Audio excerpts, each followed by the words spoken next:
जय श्री कृष्ण, जय श्री कृष्ण, जय श्री कृष्ण। जय राधा रानी की जय, जय सिया रामचंद्र की जय, जय वैष्णो माता की जय, जय खाटू श्याम की जय। आज हमें श्रीमद् भगवद गीता षष्ठ अध्याय ध्यान যোগ श्लोक 38 पाठ করছি।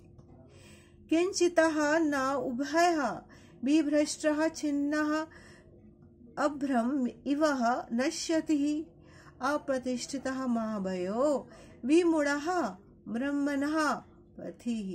अनुवाद। हे महाभय कृष्ण मने कृष्ण के, हे महावीर, हे महानुभव, हे महानुभाव, हे जगत सृष्टिकर्ता कृष्ण।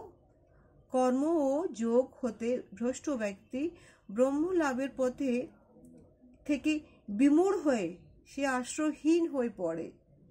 সে কি ছিন্ন মেঘের মতন একেবারে নষ্ট হয়ে যাবে? তো এটা এই যে প্রশ্নটা অর্জুনের মনে উঠছে কি, হে কৃষ্ণ, তুমি তো হচ্ছ পরমতত্ত্বের পূর্ণ প্রকাশ। তোমার চরণে যিনি এসে পড়ে তা হচ্ছে সর্বথা সাধক পরমার্থবাদী। মানে কি, এই যে অনেকে থাকে না, মনটা ঠাকুরের দিকে পড়লো, তারপরে আবার কিছুক্ষণ পরেই মনটা আবার এদিক ওদিক সাংসারিক জড়তার মধ্যে সে আবার চলে গেল। যেমন একবার রানী রাসমণির হয়েছিল। তখন ঠাকুর তাকে একটা চড় দিয়ে দিল। কেন? সে বসে আছে মায়ের কাছে আর তার মন নিজের বিষয় সম্পত্তি নিয়ে উদ্বিগ্ন।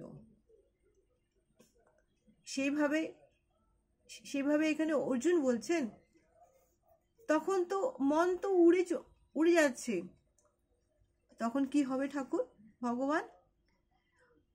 তখন ব্রহ্ম ওর পরমাত্মার উপলব্ধির মাধ্যমে জীবনের পরম লক্ষ্য পৌঁছতে গেলে বহু বহু জন্মের চেষ্টার ফলে সেটা হয়। তখন ঠাকুর বলছেন, শ্রীকৃষ্ণ বলছেন, হ্যাঁ এটা হয়।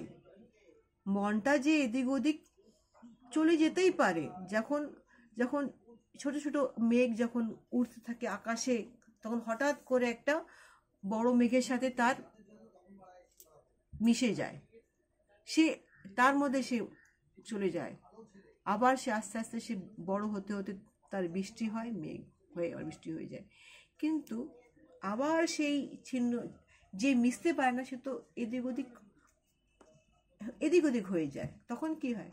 তখন ঠাকুর বলে, সেটা ঠিক ঠিক ঠিক তার শ্রেষ্ঠ পথে, তার পরম পথে সে আস্তে আস্তে আস্তে আস্তে সে আবার চলে আসে, সে কৃষ্ণ ভাবে চলে আসে। হ্যাঁ, কিছুটা সময় তার নষ্ট অবশ্যই হয়ে যায়, কিন্তু সে আসবে অবশ্যই, ঠিক সে চলে আসবে। কেননা ভগবান জানে কি কৃষ্ণ ভাবনা অমৃত, যার ফলে আমরা সরাসরি জানতে পারি কি ভগবান কে। ভগবান মানে শ্রীকৃষ্ণ কে, তার সাথে আমার কি সম্পর্ক আছে। সেই সম্পর্কটা কিছুক্ষণের জন্য বিচ্ছিন্ন হয়ে যায়, কিন্তু একসময় সেটা আবার জোড়া লেগে যায়। এটাই হচ্ছে শ্রীকৃষ্ণের মানে কানেকশন বলতে পারেন। কিন্তু শ্রীকৃষ্ণ যাকে কানেক্ট করবে তার কানেকশন কখনো ফেল হবে না। জয় শ্রীকৃষ্ণ, জয় শ্রীকৃষ্ণ, জয় শ্রীকৃষ্ণ।